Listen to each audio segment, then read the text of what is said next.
Demoniac first up as an Assassination Rogue versus Thark, hitting him with a Garrode, burrowed down by Thark, immediately trying to see if he can escape the Rogue as the Cloak of Shadows comes out, got full dots available, Sippy Cup up with a full death mark at the ready. Thark might be in a lot of trouble, needs every kind of defensive and self-healing to survive this. Demonic taking lots of hits to evasion, I don't even know if he survives it. One lightning bolt could be the end of him. Route to follow, Thark just sees the Maelstrom thing, doesn't realize the Demoniac though is in stealth, he's right next to the totem, doesn't realize he had him in his clutches for just a second. Demoniac does get to escape it either way though, had himself a full big go, also playing Xang, so as long as he keeps his energy high while dots are up, it'll just add like 25% more damage. That's just additional damage, just for the sake of it. Getting shot back onto Thark, does go for the trinket back up for Demoniac with a blind to follow. Man's at no hell whatsoever. A single lightning bolt or a lasso could be the end of him right now, depending if Thark gets enough crits. So you got to be very, very careful. I think what you may have to do is go for like a dot-based playstyle, right? Put some dots on the Thark, AFK from the guy, hit him with the kidney when he closes the gap, and keep backing away. Let the dots meld the man little by little. But Demoniac definitely needs to sit down. If he has Mage Foot from Seawork, could potentially go for a bit of recovery that way. Garrode, Sunder does not get to connect. That's going to be an opportunity for Demoniac. I think hit him with the Kingsbane poison too.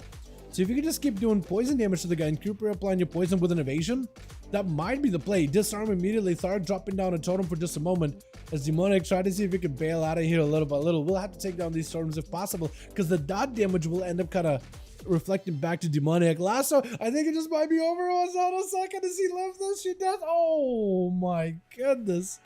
Not even a sheet death. Noelle is going to be up next versus Thark. Immediately Ascendance upward and available for this man. Hopefully get himself Ghost Wolves at the ready as well. Unless also still on cooldown. Does have Ghost Wolves actually. The cooldown does not track for the Ghost Wolves at all though. A lot of the cooldown tracker for the UI just stopped working this time around, huh? Big bite for now and does end up taking him out. Kuroachi gonna be Kurotsuchi?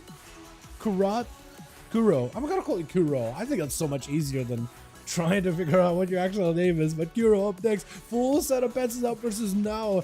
Trying to see if we can bail out of there, but the clawing shadows are just taking it down. Clawing down the one that claws. With claws. I did not do that on purpose, by the way. I did not say clawing down one that claws. His claws was going to come out.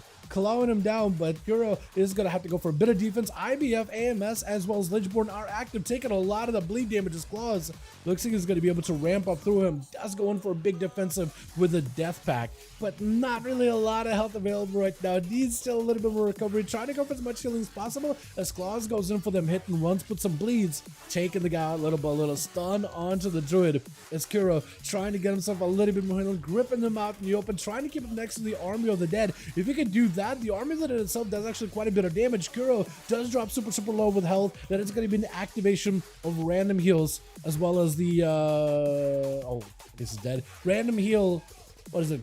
Spore Cloak, as well as the AoE heal the Death Knights have. It's like when they try to steal health from everybody around them thing or whatever it is. I don't it never does a lot of healing, so I never learned his ability name. Claw's gonna be getting just absolutely rampaged by that big what's it called?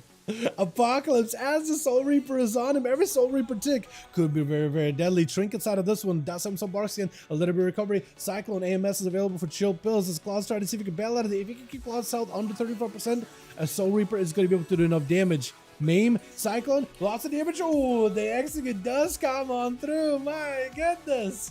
As Shilpa's got himself at least a ghoul that he can sacrifice to gain a bit more health. As Seawork is going to be up next versus Chills versus Light Messiah in the back. And we got us an Ultimate Beast here as well. At least he's giving Chillpills an opportunity to walk up, get a couple of death strikes, and he's out of there. I want all the mounts now. Did you really? Okay, I need to check it out in just a second there. I'm too excited by the one, my guy. Oh my goodness, dude. Kuro is such a basic Kuro Suchi basically from Bleach, I think. Is it actually? Okay, cool. Koro. Oh, okay. I haven't finished Bleach, so it's been a while since I watched, so it's not like I really know the name super well of the character. I don't have the character in mind. If you could post a picture in Discord or something, maybe I could be able to remember. Chillpills just getting rampage with a massive amount of, oh my god, the touch of the magic, the barrages, the missiles, got himself the grippy hand.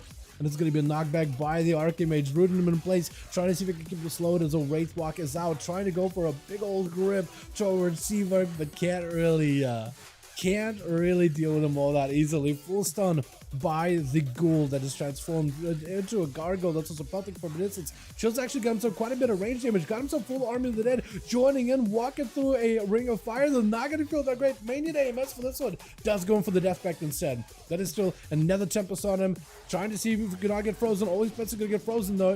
Not even the gargoyle, however.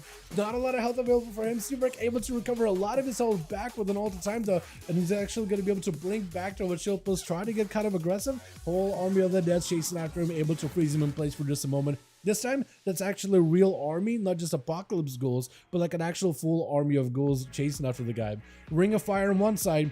Chills does not really have a lot of health to work with right now. He's got Mage over there, just got himself a perfect angle, cannot really go left, cannot really go right, trying to get himself a new pet, but also looking out for his own health as well. First aid is available while Seaver can sit down and get himself a little bit of the food. Always has that food advantage over Chills. Touching the Magi, definitely forcing Chills behind the pillar. This is where maybe Seaver, if he commits some damage, AMS is the only thing Chills really got in order to keep himself alive. Maybe it won't even be enough. Trying to see if he can break through the AMS. Gonna be a grip into a blind trinket out for Seaver. Just sees a couple more barrages as he has Chills on the execute range.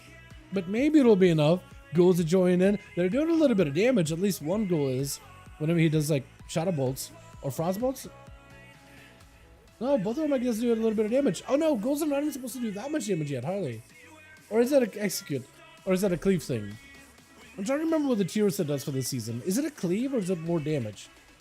I want to say it's a cleave. Another touch of the magic on the Chill Plus. Does get interrupted by the ghoul. Does end up getting locked down though. It's going to be full. Oh, just walks in. Full channel of missiles around the guy. Ring around the Rosie. My goodness. With Ultima immediately sap and stun on Seabark, had himself a shadow step immediately for when Seabark blinks. I'm just gonna try to see if he can keep the pressure rolling as best possible. Poly, and he's gonna go for even a Poly trinket out of Ultima, trying to see if he can stop the Poly, but Seabark kind of runs circles around the guy. Even give him a chance to really get a proper angle, interrupt the guy, bail out of there, Ring of Frost down for Seabark, just expecting the rogue at any time, sitting in the center of it. Got himself at least one more image to reduce the damage he's taken. My goodness, that is so close between the Holy Death Knight and the Mage. I feel like maybe if you had a different arena than Blackrock Hold, maybe it would have given like a little bit more of an even gameplay. But you know, mages have always been really, at least Arcane Mages in particular, have always been pretty good against melee classes. As you can see with Ultimate Beast, he's getting absolutely shellacked by the Arcane Blast. It's going to be touching the magic, not the most amount of damage collected. Seafork wasn't really able to get himself the biggest hits possible. Blind by Ultima. Does he have himself set up? No, Breath instead. Nova right after has himself the touch of the magic, doing some damage. Going to be barrages as well as blasts available. Shifting power out for Seavark. As long as he can get himself a slow onto Ultima, should be able to keep in place. Ring of Fire on one side, trying to see if he can get in there with some damage. That's going to be able to blink into the Ring of Fire, trying to see if he catches the rogue, trying to knock him into the Ring of Fire. Doesn't quite connect, but touching the magic with a barrage and everything is still available. Touching the cheat death does proc and does save the rogue for a second longer or two, but not enough to keep himself completely unimpeded. With Light Messiah lasso left, trying to give Seavark an opportunity. No, he just doesn't want to fight him. He just left. He just left. I thought he was actually going to give him a proper game. Just zero play? Okay. All right. I didn't even think the dampening was all that high either. We're only like 8 minutes in. Just didn't want to do it. All right. Okay. Well, let's see if we can get ourselves another one going.